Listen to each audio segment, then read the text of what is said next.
Olá, queridos, eu sou o pastor Fabrício e nós vamos dar continuidade na matéria de Bibliologia. Você que é aluno do ITQ, glória a Deus, vem conosco que nós vamos dar continuidade no capítulo 3, tópico 3, vamos falar sobre a autoridade da Bíblia. Bem, como fala o nosso material, a autoridade, falando sobre a autoridade, quanto à verdade, ela é infalível, então ela não falha.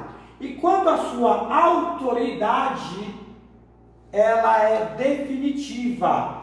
Mas por que aqui a sua autoridade da Bíblia, ela é definitiva? Porque a crítica textual, ela prova a autoridade, a infalibilidade da palavra de Deus, da Bíblia. Então, não há como revogar isso. A própria crítica textual, essa ciência que estuda basicamente, os livros históricos, eles têm dado, eu posso dizer assim, um carimbo, atestando a veracidade e também a autoridade da Bíblia. Tá bom? Agora vamos falar aqui sobre a autoridade histórica. A autoridade histórica da Bíblia, ela se comprova através dos eventos históricos, coisas que você encontra na palavra de Deus e que também a gente conhece até fora da palavra de Deus. Por exemplo, isso aqui não tem na palavra de Deus, AC e DC, mas isso aí já faz parte de um conceito histórico. Significa que Cristo, através dele houve uma divisão, uma subdivisão na história. Antes de Cristo e depois de Cristo. É forte. A crucificação é algo histórico. Até Jesus teve que experimentar a crucificação. Então, a gente pode encontrar na história a autoridade da palavra de Deus. Bom, tem na Bíblia e realmente isso existiu. Eu posso falar também aqui sobre os estádios romanos, onde eles se divertiam, onde tinham os jogos, os estádios romanos, que também foi copiado dos aerópagos, dos gregos. Isso são coisas que existem. O Coliseu Romano, no tempo bíblico, existe, no século I. As cidades históricas, Nazaré, Belém, a Judéia mesmo ali, onde a região da Palestina, também a cidade como Damasco, como a própria Jerusalém, são autoridades históricas, porque a história não pode negar isso. O túmulo de Jesus, por exemplo, a história não pode negar isso. Também existem lugares, você vê que existem ainda os lugares que a Bíblia cita. Olha a autoridade histórica da Bíblia: Rio Jordão, Mar Vermelho, o Monte Ararat, que hoje pertence à Turquia, já foi dos gregos. A gente percebe que existem lugares que acabam afirmando a autoridade da Bíblia. Agora eu quero falar aqui sobre a sola Escritura. A sola Escritura nos remete a Martinho Lutero.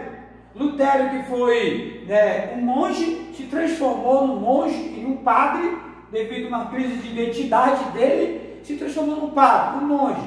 E a partir disso, depois, ao conhecimento do conteúdo da tradição católica, ele agora se opõe àquela tradição católica. Mas preste atenção o porquê ele se opõe. Venha comigo. Aqui tem o ícone, a igreja. Então eu vou mostrar para você a equação da igreja católica.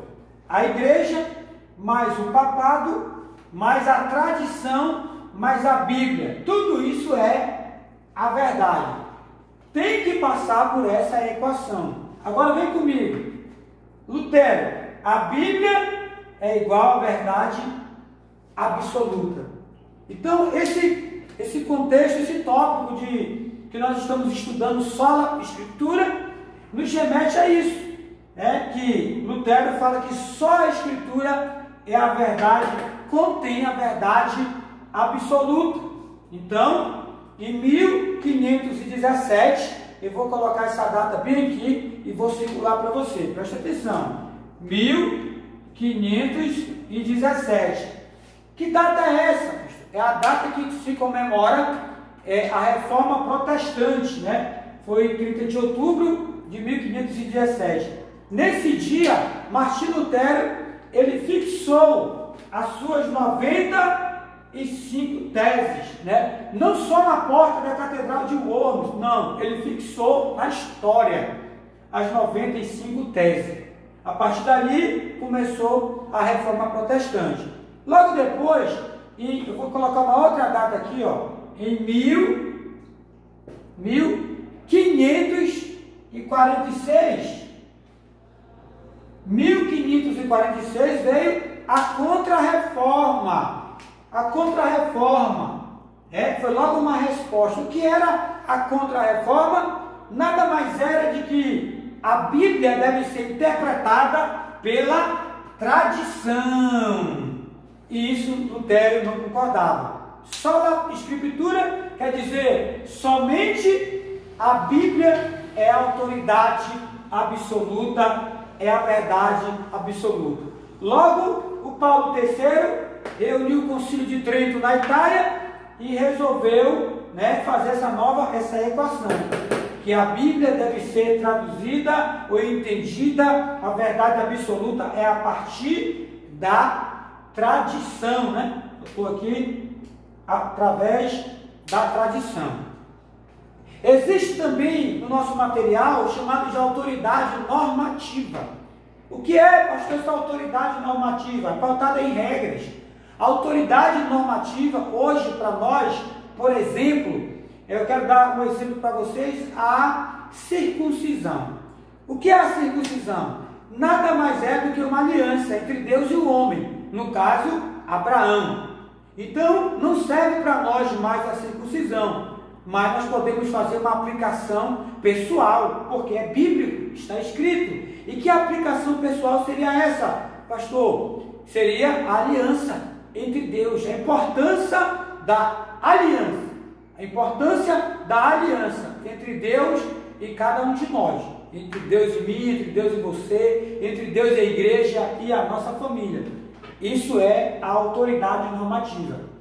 Agora, é interessante que a Bíblia, ela não é uma escritura mecânica, apesar de a Bíblia ter sido copiada, cópias mais cópias, e apesar de não existir mais a cópia original da Bíblia, o texto original, mas os códices, né, e estão espalhados por vários lugares do mundo, através da crítica textual, elas dão autoridade para aqueles manuscritos que foram feitos cópias de cópias de cópias, tá certo?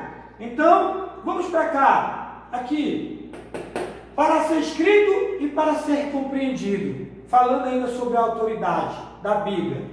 Para a Bíblia ser escrita, né, para os manuscritos serem escritos, Deus, revelação e autor. Essa é a equação que dá autoridade para a Bíblia. Deus revelou ao autor. 40 autores, diga 40. 40 autores, no espaço de 1500 anos, escreveram toda a Bíblia. Aquilo que nós entendemos como Bíblia. Entendeu? 1500 anos o espaço. Ou seja, haviam autores que nem se conheceram, e alguns que eram do mesmo período, né? Eram contemporâneos. Então, queridos irmãos, Deus, revelação e autor, essa é a equação para ser escrito os manuscritos sagrados. Agora, para ser compreendido, né, segundo o nosso material, autoridade da Bíblia, para ser entendido, a palavra de Deus precisa do Espírito Santo, uma outra equação. O Espírito Santo ilumina o homem, os cristãos, no caso, ilumina os cristãos, os seres humanos. E isso faz com que a gente tenha a compreensão da palavra de Deus. Bem, queridos irmãos, eu quero deixar aqui o capítulo 3, o tópico 3, a autoridade da Bíblia, para vocês. A gente se encontra, até a próxima, um abraço.